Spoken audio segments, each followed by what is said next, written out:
The fledgling Africa Maibuya movement, the new political outfit spearheaded by former EFF heavyweight Fred Shibambo, has been thrust into turmoil following the dramatic dismissal of its deputy president, Dr. Nolubabalo Mcinga, over what the party describes as organizational and political misconduct. The movement confirmed Mcinga's removal last week, citing a series of transgressions, including an unauthorized meeting with Umkhonto weSizwe Party leader Jacob Zuma. The decision has laid bare growing internal tensions within the AMM, which was only launched in September as a self-styled progressive Pan-African alternative in South Africa's crowded political landscape. Refusing to bow out quietly, Mcinga has rejected her dismissal, insisting she remains the legitimate deputy president and accusing Shibambo of the insecurity and weak leadership. And said, with Africa Maibuya, I'm still a member. Why not? Why would you form something and want to leave it? I formed it, I recruited, I mobilized, I brought people into Africa Maibuya. I cannot just leave my constituency like that. Mcinga said in an interview with News from Africa, notably wearing an MK branded dress during the broadcast. She lashed out at Shibambo's leadership style, describing him as a coward who avoids direct confrontation, and said, I'm very disappointed in his leadership. His leadership skills are around gossip, and I think he is a coward. He can't face women. He could have called me and sat down with me to have one-on-one, just like he did when he asked me to come and start the party. According to Mcinga, her attempts to reach out to Shibambo for clarity were ignored. In a statement released on Friday, the Maibuya national spokesperson Sydney Baloyi confirmed that the party's national officials had unanimously resolved to remove Mcinga from her position with immediate effect. The statement reads as follows: the national officials of the Africa Maibuya movement have unanimously resolved to remove Ms. Nolubabalo Mcinga as the first deputy president of the organization, effective immediately. The removal of Mcinga as the deputy president is not a temporary decision, but a sound and sensible permanent decision taken to decisively protect and defend the integrity of the organization against infiltration and abuse of office for personal gain.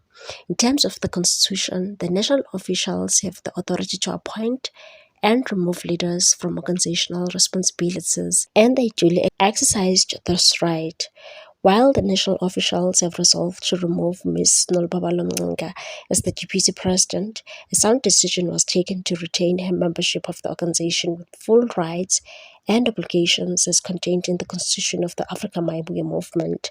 In a transparent, open, and if needs to be recorded manner, the national officials will institute disciplinary proceedings against Ms. Nolubabalo Mcinga on the following grounds of organizational and political misconduct. 1. Holding an unauthorized meetings with the president of the Umkhonto weSizwe Party, Mr. J.G. Zuma, without organizational mandate and against an organizational decision that all engagements held by leaders of Africa Maibuya movement must be approved by the collective. The meetings with Mr. Jacob Zuma were never denied, and Ms. Nolubabalo Mcinga even wrote such in an official report of the Africa Maibuya movement with claims that it was personal engagements and that there was discussion of a $500 billion in direct investment, an established black dollar billionaire. The leadership of the Africa Maibuya movement did not approve of any of this, and Ms. Mcinga never had a mandate to discuss anything on our behalf. 2. Convening a meeting with Ms. Paddy from Mpumalanga province and purporting to make commitments on behalf of the movement without sanction, authority, or delegation. Tendering apologies for meetings based on facts later found to be materially inaccurate and misleading. Canvassing members and volunteers of Africa Maibuya to form or support separate political party, approaching senior members of the Council of Elders seeking to utilize their political party to advance personal interest, discussing without authorization confidential resolutions and internal communications of the national officials, and circulating false or misleading information regarding such decisions, circulating of a voice note containing disparaging and profane remarks towards national officials, inflating and falsifying financial figures relating to accommodation, logistics, and alleged traditional leader engagements during the Eastern Cape consultation processes. Subsequent to the presentation, Ms. Mcinga was given an opportunity for her written explanation. She further contravened direct organizational directives by undermining organizational decisions through public and private statements, discrediting national officials' resolutions without exhausting internal processes, approaching a media and PR company and promising to pay them money to defame and character assassinate the leadership of the Africa Maibuye movement, engaging in defamation and malicious gossip, thereby spreading false rumors and undermining the trust and unity among members, sharing confidential organizational discussions, internal documents, and member information with unauthorized individuals and public platforms, spreading lies that she was promised a salary, VIP protection, and a house as a condition for her to join the Maibuye consultation process, acting in a manner that brought the movement into disrepute through statements and behavior detrimental to the dignity and reputation of the organization, representing herself as a spokesperson of the movement without authority or mandate, particularly in external forums and media interactions, and displaying insubordination and indiscipline by willfully disregarding directives issued by the national officials. The national officials will present to the international prosecutors all the details and facts of these grounds of internal disciplinary inquiry. Furthermore, the national officials categorically reject with contempt any claim that a commitment was made to pay Ms. Mcinga a salary, provide VIP protection, or settle school fees. No leader anywhere, least of all a movement of its formative stage, joins with an expectation of remuneration or salary.